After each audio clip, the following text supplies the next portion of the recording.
Hi, welcome back to another episode of Stand on Guard with David Krayden on the channel Krayden's Right. And we're going to be discussing the popularity or declining popularity of a certain politician today. I'm not going to tell you who exactly that is. Come back after this. So we are in a very precarious position in this country.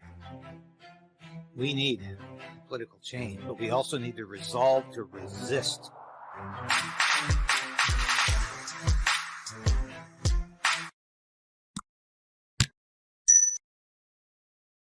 Please hit that subscribe button and ring the bell. It's not just some silly nonsense. I'll be telling you more later. But if you want the station to stay on the air, you need to do those things. It prevents internet censorship. It's all about freedom of the news. And this is an independent station that does give you the news you want to hear. So who are we going to talk about today? Whose popularity is declining? Well, I don't know why it's taken 8 years, but the public seems to be catching up on Prime Minister Justin Trudeau. The gig is finally not working, and the jig is up. Now, I've been saying that for a few years, but I think the poll numbers seem to be backing me up here, and so I want to focus on this one poll here. Can you see? Yeah, you can see this. This was an Abacus poll, and done for the Toronto Star, and this is from August 9th, so it's relatively current. And more Canadians say they disapprove of Justin Trudeau's popularity than approve of his popularity. So this is quite significant. Conservatives are leading by 9 points. The Conservative Party of Canada is polling at least 37%. And it indicates that this cabinet shuffle that Trudeau did about a month ago now really hasn't moved the barometer in Trudeau's favor. He is becoming more unpopular. So getting rid of some infamous and notorious cabinet ministers, actually some of the most prominent cabinet ministers, replacing them with nobodies, people don't even know, it's not working. I want to point to another poll here. Yeah, and you can see Trudeau is declining in popularity. And what we're going to do today is remind you why Trudeau is becoming more and more unpopular. Now, regular viewers of Stand on Guard probably don't need to be reminded. So if you're tuning in for the first time today, maybe you do. If you don't need to be reminded, you're going to see it all over again. Why Trudeau is just so damned annoying. And he is. And he is just so narcissistic. And what drives me absolutely bonkers is the way he displays hypocrisy. And he basically accuses his enemies of being what he is. I don't have to tell you, this is a man who performed in blackface at public and private events for a large portion of his adult life, from a teenager onwards to, we're not exactly sure when it stopped. Maybe it didn't stop. He says he can't even remember how many times he played blackface, but he never tires of accusing any of his critics of being racist, of being white supremacist. That's what he did to the Freedom Convoy people. Yeah, they were all white supremacists, even though they weren't all white. Okay, and there was a lot of people of color who participated in this mass protest. There were a lot of women. So once again, Trudeau is the one with the history of misogyny. They're the one who throws women under the bus. I don't mean literally, but in the world of politics, he figuratively has done that to a lot of women. He shows nothing but contempt for women who dare argue with him or differ with him. But all of his opponents are sexist and misogynistic. Yeah, no, Trudeau, you're the one who's sexist and misogynistic. This is from April 5th this year. But it illustrates, and he's at Durham College. Grounded in, well, I don't like what your dad did, or I disagree with that policy or whatever. Okay, that's not about me. You don't get to define me for that. Now, before we get to the next clip, he's saying here, don't dislike me because of my policies. Yes, that's exactly what he said. Don't dislike me because of my policies. And that is Justin Trudeau all over. Don't dislike me because of my policies. Well, I'm sorry. That's how we have to judge you. If your policies are bankrupt or bad for the country, then we have to judge you as a bad prime minister. So that's exactly how we have to judge you. And then next clip here is from the Emergencies Act inquiry. November 11th, Remembrance Day, 2022. I was present for this. And I remember Trudeau describing, and this has actually gone global in terms of the interest. Tulsi Gabbard, who used to be the Democratic Congresswoman from Hawaii, is now doing a lot of independent media. She actually highlighted this comment from Trudeau because he tells you exactly what kind of protests he's prepared to tolerate. And protests, public protests, are an important part of making sure we're getting messages out there, and Canadians are getting messages out there and highlighting how they feel about various issues. But using protests to demand changes to public policy is something that I think is worrisome. All right. He thinks that's worrisome if you disagree with him. He couldn't be clearer about that. Now, he's not saying, oh, yeah, it's so worrisome, I think these people should be locked up, but that's exactly what he did. He's not saying it's so worrisome, I think their bank accounts should be frozen. That's exactly what he and Chrystia Freeland did. They froze bank accounts. He's not saying it's so worrisome we should call out the army, but he almost did that too. He did declare martial law in Canada. He invoked the Emergencies Act for absolutely no good reason. And he showed his contempt for protesters who don't agree with him. Now, this is absolutely astounding. That we have a prime minister who thinks it's okay to protest as long as you're protesting something I agree with. Now, what's the likelihood of that? Why would people protest in front of Justin Trudeau if they agree with him? It's from Regina, Saskatchewan, April 13th, 2023. And he's at another one of these town halls, you know. And he is constantly doing town halls where people look very uncomfortable sitting in the front row listening to this man drivel, verbalize drivel. And all he does is just pat himself on the back and refuses to take responsibility for any of the catastrophic decisions he's made as prime minister. And he thinks he's going to get a softball question like he usually does from reporters, although he's getting more and more targeted questions now from the Ottawa press corps because they're getting tired of him too. But he thinks this guy in the audience is going to give him a real softball question, and he asked two zingers actually. And just watch the contempt that Trudeau displays towards this black man. I'm not necessarily saying it's all to do or even has something to do with race, because I think Trudeau has contempt for everybody. But it really is embarrassing to see him belittle this poor man in front of this audience to make him look like try to make him look like a fool. Although I think Trudeau's the one who looks like a fool. But let's watch this. Another question. Yeah, let's go with you, sir.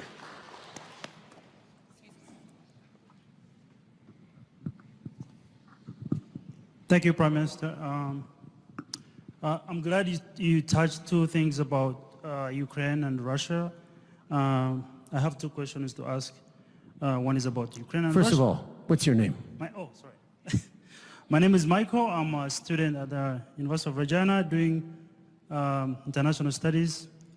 And Trudeau is writing down notes here. Obviously, he knows he's going to forget this guy's name, but he's writing his name down, and he will compile a few notes while the questions are asked. Majoring in international affairs. So, Mr. Prime Minister, Canada is traditionally known for advocating for peace. I know we are a member of NATO, but I know we don't have nuclear weapons like any other Western countries. In 2005, Canada initiated a responsibility to protect R2P, which became a global commitment under UN to protect against genocide, war crimes, ethnic cleansing, and crimes of humanity.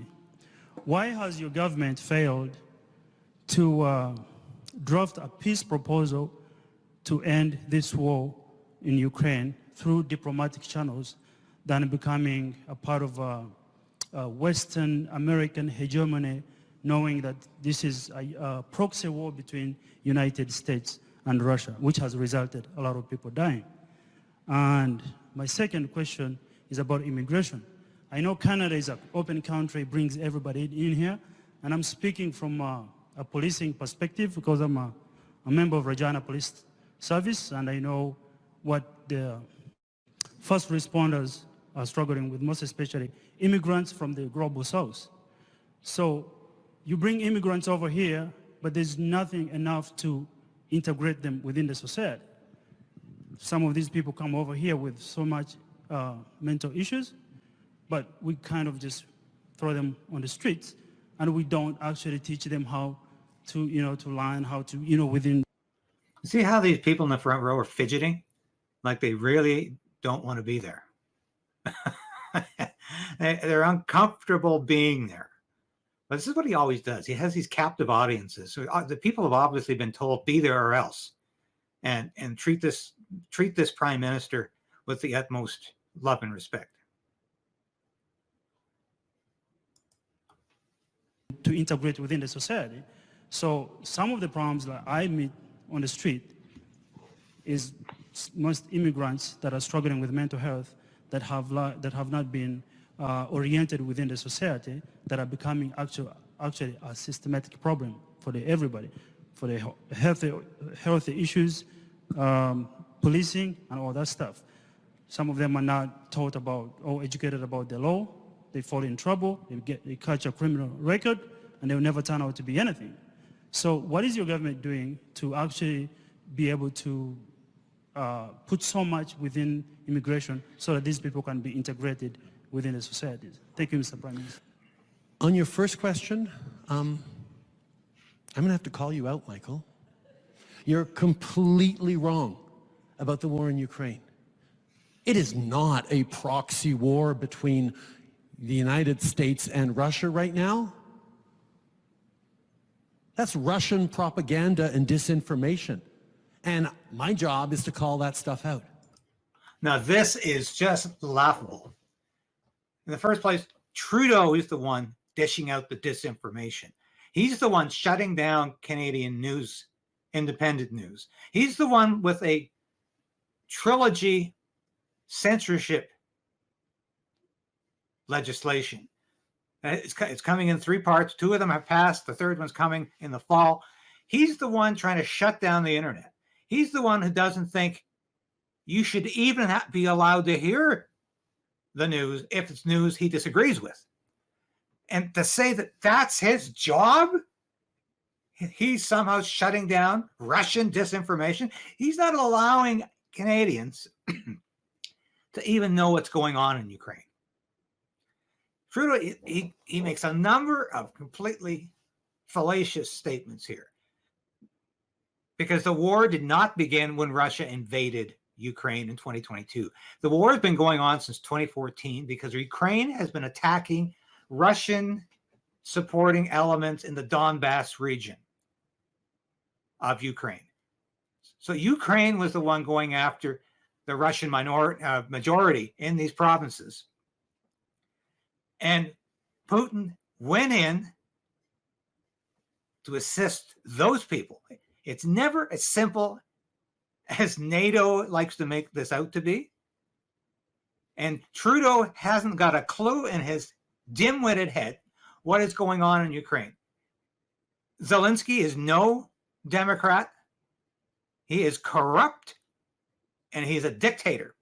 And a lot of the billions of dollars that we, United States and other countries, are shipping to Ukraine are going into the pockets of Ukrainian oligarchs and into their Swiss bank accounts. It's not even going. And the money that is going to feed the war is sustaining a conflict that needs to end because Ukrainians are dying in huge numbers. The population is declining. Ukraine cannot win this war, and they will not win this war. And Ukraine will not be a member of NATO because it can't be, because of its geographic situation. Trudeau is an idiot to be putting these so-called facts out there. He's the one with the misinformation. In this case, it's disinformation. He knows these stories are not true. I'm going to listen to some more of this guy. And we knew they were going to be able to fight to hold off this bully. And one of the reasons we knew is because since 2015, Canadians have been there in Ukraine training up their military to be able to tackle, take on, and turn around that Russian army when it showed up. But it's not just about Ukraine. It's about standing up for the values that underpin this country. Lies. We're not fighting a war to make the world safe for democracy. That was a big lie in 1914 and again in 1917 when the United States entered the First World War. And it's a big lie right now. Ukraine is not a democracy. Volodymyr Zelensky is not a democratic president. He is putting religious leaders in jail because they disagree with him. He's exercising the same kind of censorship that Trudeau exercises here in Canada. So this is not about any sort of upholding Canadian values, unless those Canadian values are what Justin Trudeau thinks they are, which are censorship, gender ideology in the schools, and creeping corruption. If that's what he thinks Canadian values are, then that's what they're fighting for over in Ukraine. That's what he's upholding. So this is nothing short of nonsense. So no, this is not a proxy war. It's exactly what it is, actually. Yes, it's a proxy war, and it's going to escalate into a third world war if NATO doesn't give its collective head a shake and stops feeding the coffers. The armaments industry is making a killing, literally, off of this war, just as it had in the First World War, a completely useless, unnecessary conflict that consumed the lives of millions and the treasury of Great Britain and other countries. That's what happened. And so Trudeau can say he can talk all he wants about this being some higher cause here. It's nonsense. This is a moment where democracies get to look around and say, this matters. Which is why, as a country, we have clearly said and will continue to say, we will be there to support Ukraine and Ukrainians with everything they need for as long as they need. So we're going to feed the war as long as possible because Ukraine cannot win this war and will not win this war. It's quite clear. And Trudeau is saying he's going to bankrupt the country. He's going to steal from our own military. He's already given away Leopard tanks that got destroyed already by the Russians. He is cannibalizing our own military to send it to Ukraine so it can perish in flames. Is that what he means by we're going to keep doing this for as long as it takes? Well, we're going to get rid of you as prime minister in less time than that, hopefully. Until Vladimir Putin loses in this exercise. Not going to happen. Thank you, Michael, for your question. Oh, thank you, Michael, for your question. After he's belittled this man, humiliated in front of this crowd, he gets a little applause factory going. They say, "Oh, I never get it wrong. I'm Justin Trudeau," and you insignificant twit, you don't matter. You don't even have a voice in this conversation because you disagree with my Ukraine policy. You want the war to end because it's killing people and it's consuming so much money. And it's a waste. We need peace in Ukraine, not continue to feed this military machine until Putin loses. It's not going to happen, Justin. construction worker on March 16th in Guelph, Ontario. Just watch this, if you recall. Attempts by interference by China did not affect the outcome of the 2019 and 2021 elections. That's something Canadians can be absolutely reassured by. Yeah. That is a joke. The Chinese probably bought the last Liberal minority government. Yes, they did interfere in the election on the side of the Liberals. And they intimidated Chinese Canadian voters. They're operating police stations in Canada, and Trudeau said, no big deal. So just watch the reaction here. But Canadians want to know even further, okay, are we doing everything necessary? See? He hides his head. Are there processes to hold people to account if things aren't being done necessary, if partisan decisions are slipping into that? And finding the right person of unimpeachable integrity, completely committed and devoted to Canada, to be able to look at that, to ask all the questions of everyone involved necessary, and come out and say, yes, the elections and the integrity held, but these are the things that could and should be improved. This is all nonsense. And this guy is hiding his head in shame because he knows his prime minister is lying again. And this is the process going forward, and this is why Canadians can be comforted that things are being done right. Or conversely say, no, there's a real problem, the whole system is broken, we need to fix it. This is someone who's going to be able to say these things that won't and shouldn't be interpreted in a partisan way, because this is a serious issue that will impact whichever party is in power for many, many years to come. Before we move on to our last clip here, just think about this for a minute. These bald-faced lies. Do you remember why you don't like this man? Because not only does he refuse to take responsibility for his own mistakes, his own bad policies, he blames everybody else. And he lies while he's doing it. So let's watch this next clip. Yeah, this is the famous flat earth speech, where he claims, if you don't agree with my policies, you might as well be arguing that the earth is flat. Because that's how it is. And Trudeau says so. I got fascinated with the idea of flat earthers. Now, this is an entirely new phenomenon. There wasn't really any moment back in recorded history, not the ancient Greeks or the ancient Babylonians or the Incas or whoever else, who actually wondered whether the earth was actually flat or not. And Christopher Columbus, they knew the earth was round. There was no danger he was going to fall off the edge of the world. That wasn't what people worried about when he was setting off to discover the Americas or discover a shortcut to India. But recently, over the past few years, a whole bunch of people have decided that the world is flat. Now, everything we know about science, from the people we've sent to the moon, to the photos we've taken from space, to how we explain day versus night and seasons. Does this even add up? He's suggesting that nobody in the past really believed the earth was flat. Of course they did. Of course they did. And I'm not arguing that the earth is flat. I'm just saying Trudeau just pulls his facts, so-called facts, out of the air. He doesn't know what he's talking about. He's not well researched. All he ever reads is science fiction novels, and he watches a lot of TV. So he doesn't know what he's talking about. And again, it looks like a fool. We know that the earth is round.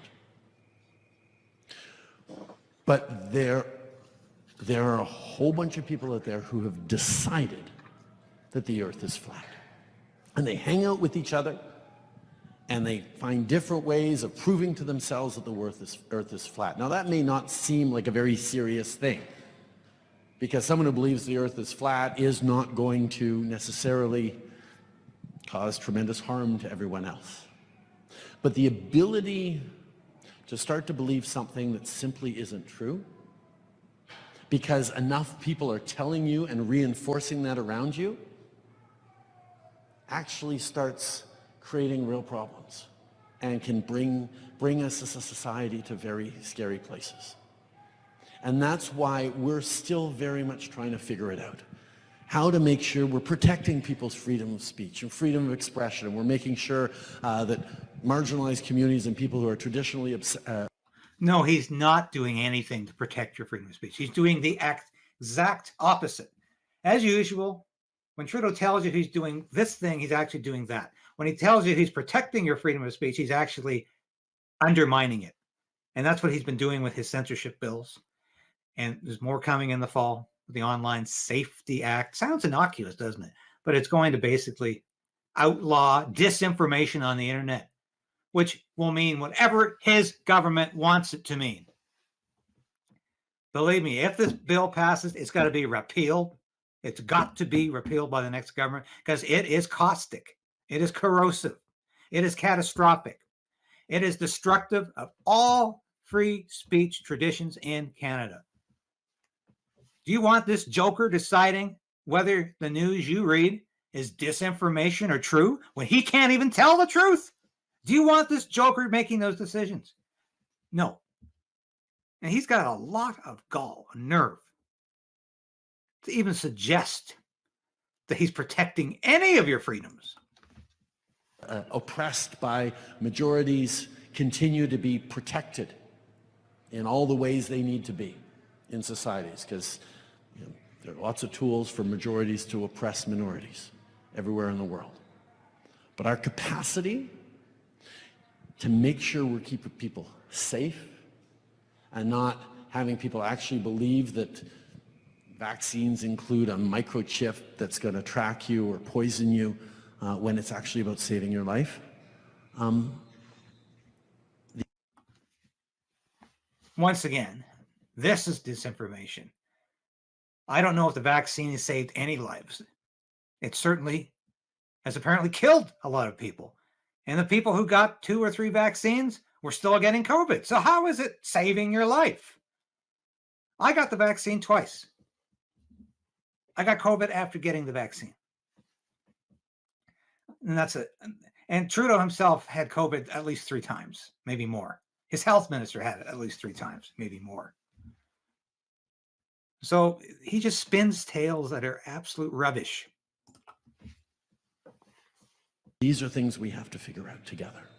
And the more we have real conversations, the more we encourage our kids to be critical thinkers about what they see on the internet, the more we teach our kids, not to take candy from strangers, not to, walk into dark alleys on alone. You have to look both ways before crossing the street. Well, we have to start making sure that as parents and as a society, we're helping kids and all of us. So he's helping kids by shutting down free speech on the internet. It's like telling children not to take candy from strangers. Where is this man's mind? Is it functioning? Be smart and safe in what we choose to learn, what we choose to consume, who we choose to hang out with on the internet as well. So that was just a brief recapitulation of some of Trudeau's more outrageous town hall meetings in the last 6 months. And this guy always has these. This was in a fire hall. I guarantee you everybody there was told to be there and to look interested and to look supportive, because this is Justin Trudeau after all. How is this guy even going to campaign in the next election? He can't go anywhere without being deluged with angry protesters. He was staying at a Liberal MP's house in Ontario recently, and the crowds found him there. He can't do a public event without mass protest. And that's the kind of protest Trudeau thinks you should probably go to jail for, or have your bank account frozen anyway, so you can't live. But I hope that reminded you all why Justin Trudeau's popularity is descending. is going down because he is annoying. He's an arrogant fool who just thinks he knows everything and nobody else knows anything. And his arrogance supersedes his father's. His hypocrisy supersedes anyone in public office. And his tendency towards mendacity is probably as great, if not greater, than U.S. President Joe Biden, who can't tell the truth either, and constantly making up anecdotes about his own life and other people's. They always say politicians tell lies, but Trudeau's taken this to a new level. And so I hope that was a nice reminder to all of you viewers out there who I probably don't need to remind of why you don't like Justin Trudeau. But some people do need that reminder. So I want to thank this audience for supporting independent journalism. Now, this station has been monetized. We are moving upwards. Well, we need you to ring that bell and subscribe. We're a small station who wants to be a larger one. I need that kind of support. I hate asking, because you say, why should I hit the bell? It's imperative you do that so we can stay on the air and you can continue to get the uncensored news you want to get. I guarantee you these clips were not popular on CBC. And when I ask you to hit that bell, it means Trudeau's new censorship laws won't affect you and you can still see this station. It's like investing. It's like becoming a part of this product. When you ring that bell and you subscribe, you ensure you can continue to see this program no matter what Trudeau's censorship laws are going to do. I also have a new voluntary subscription option for Substack. That's at www.davidkrayden.substack.com. And you can join and support me for $8 a month. And there'll be more options available soon, but I need your support. We need to drive up those subscriptions. We need you to continue to ring those bells, and we need you to be aware of what Justin Trudeau is doing. Now, we just saw this Prime Minister in action, spinning tales of rubbish, of nonsense, being the kind of mendacious, untruthful individual he is, trying to make other people who disagree with him look like fools, and comparing people who are not on board with flat earthers. That's the kind of contempt he has for free speech and freedom of discourse and basic democratic freedoms and liberty. That's the kind of contempt he has. And he's gotten away with this far too long. It is time to resolve, to resist, to push back, and to say, enough! You remember the movie Network? Howard Beale, played by Peter Finch in that movie. There's a classic scene where he ignites a global, or at least a national audience by saying, I want you to get out of your chairs. I want you to go to your window. I want you to open that window, and I want you to shout, I'm as mad as hell, and I'm not going to take it anymore. We have got to let this government know that we are as mad as hell at their eco and environmental extremism, their idea of taking the plastic wrap off meats and vegetables and fruit with no alternative in mind, the billions of dollars they're wasting on a war in Ukraine that's got to be stopped, and the naivete or idiocy of suggesting Ukraine can just become a member of NATO. And most of the wars in the last century erupted in Europe, and there's a good chance another one's going to happen there if we don't intervene on the side of peace. I was in the military for most of my career, or a large part of it anyway. I served with NATO. There was never a war the United States was involved in that I didn't support. But I've had enough of supporting wars that just bankrupt nations and kill young men and women. I've had enough of supporting that sort of thing when there's no real principle at stake, when we're not going to change the reality, and all we're going to do is get people murdered and spend a lot of money that we don't have and erode our own national defense and security in the process. That's what's happening. So I'm saying no to this war. And I'm saying we need to push back on this Liberal government. Keep watching this show. I'm here for you. I'll be here again soon talking about other issues. But I think this was a great time just to remember when and remember why Justin Trudeau is becoming increasingly unpopular, not just with you and I, but with a lot more Canadians. And we need change in Ottawa. And we need to fight back every day. So thanks for watching today. Stand on Guard with David Krayden. I'm your host. It was a pleasure being with you today. Please join me again soon as we keep up the good fight.